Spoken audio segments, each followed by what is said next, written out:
Halo, selamat pagi. Jumpa lagi dengan saya. Dan kali ini, teman-teman, saya mau cerita, bukan cerita ya, tapi sedikit menjelaskan apa sih perbedaan lonceng Angelus dan lonceng pancang kematian. Sebenarnya bukan lonceng kematian juga kali ya.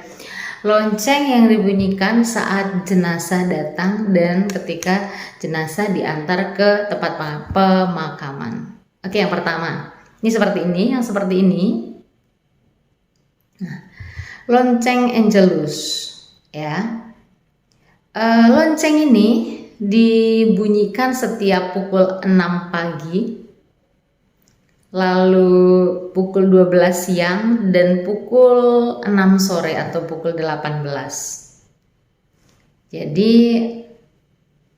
itu dilaksanakan rutin setiap hari ya, setiap hari, dan ada yang melonceng. Biasanya yang melonceng adalah suster-suster muda yang di novisiat, postulan belajar sampai mereka bisa, lalu mereka nanti akhirnya gantian melonceng. Dan misalnya ada yang tugas ya, ada yang tugas hari ini siapa, besok siapa, terus besoknya siapa gitu. Jadi tidak akan pernah terlewatkan. Itu kalau lonceng Angelus.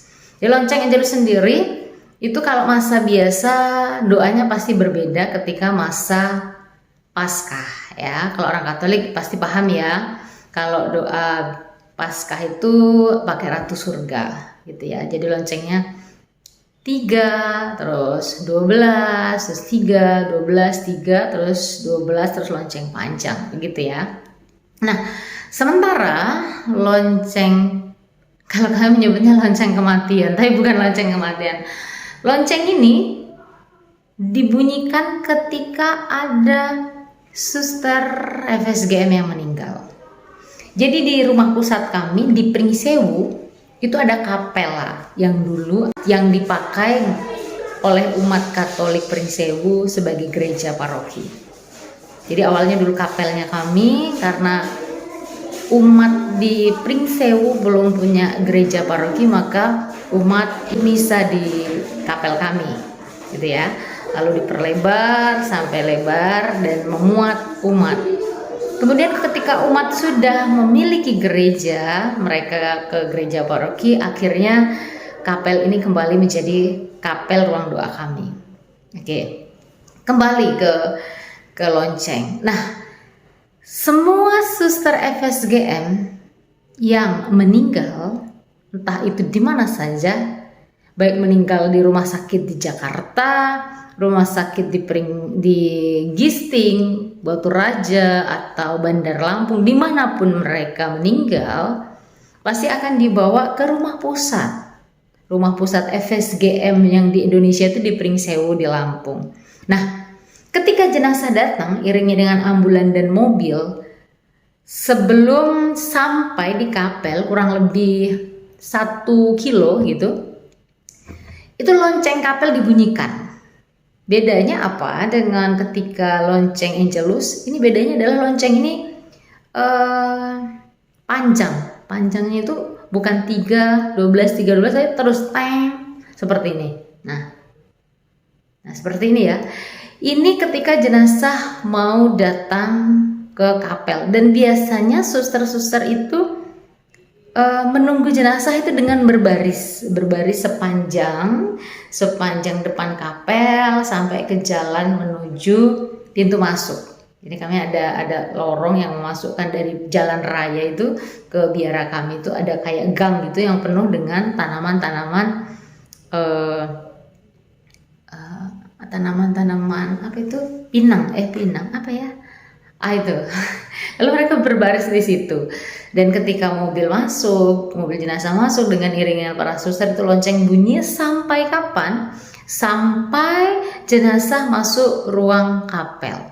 Setelah semuanya siap, jenazah siap, lalu para suster dan umat yang mengantar siap di kapel, lonceng selesai dan kita berdoa. Itu yang pertama. Hari berikutnya atau hari yang bersamaan ketika jenazah diberangkatkan setelah misa requiem, jadi kan kuburan dulu ya, biasanya menunggu saudaranya datang atau para pelayat datang gitu. kami para suster berdoa teguran bergiliran ya. Kemudian setelah misa requiem, misalkan semua sudah yang ditunggu sudah datang, para pelayat sudah dirasa sudah datang semua, lalu misa requiem. Nah, setelah misa requiem selesai, itu jenazah diberangkatkan ke tempat pemakaman terakhir. Tempatnya kurang lebih ya 800-an meter, 900-an meter, hampir kurang lebih 1 kilo, tapi nggak sampai 1 kilo dari biara pusat kami. Nah, ketika jenazah itu diangkat dan keluar dari kapel, semuanya siap, semua berbaris, lalu biasanya jenazah di depan, jenazah ada biasanya Miss Dinar dengan pembawa bunga, dengan pembawa foto, dengan pembawa salib, segala macam itu berbaris, mereka berjalan, jenazah di belakangnya. Dan ketika siap berjalan, lonceng dibunyikan lagi, tang tang tang, jadi satu. Jadi pasti yang membedakan adalah bunyinya, yang pertama, yang kedua cara nariknya juga. Nah ini, dua-duanya mempunyai kesulitan sendiri. Kalau lonceng Angelus itu ditarik lalu ditahan supaya tidak lebih dari 3. Ya, jadi tarik, tahan, 3 kan. Sementara kalau lonceng yang menyambut jenazah dan mengantar jenazah itu dibunyikan ketika dari kapel tadi sampai di tempat pemakaman. Jadi lama, apalagi jalan kaki kan. Kalau pertama tadi kan pakai mobil ambulan, kalau ini jalan kaki hampir 1 kilo. Dan menariknya lagi adalah kami itu kan lewat jalan raya.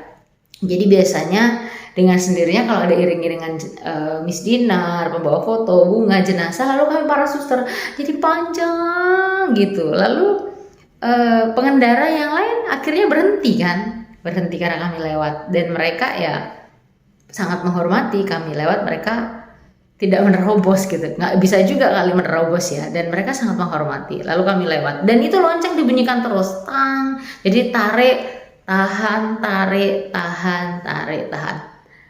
dan itu lama. Jadi kadang tangan itu panas sampai merah, makanya gantian, kadang tidak cukup orang satu karena nanti bisa lecet gitu ya. Itu menarik sekali.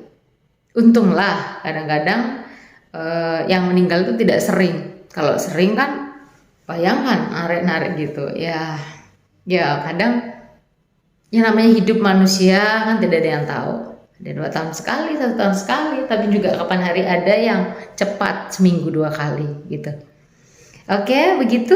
Jadi perbedaan jelas. Cara loncengnya juga para suster semua belajar itu gitu ya. Jadi pertama melihat, setelah melihat lalu belajar gitu.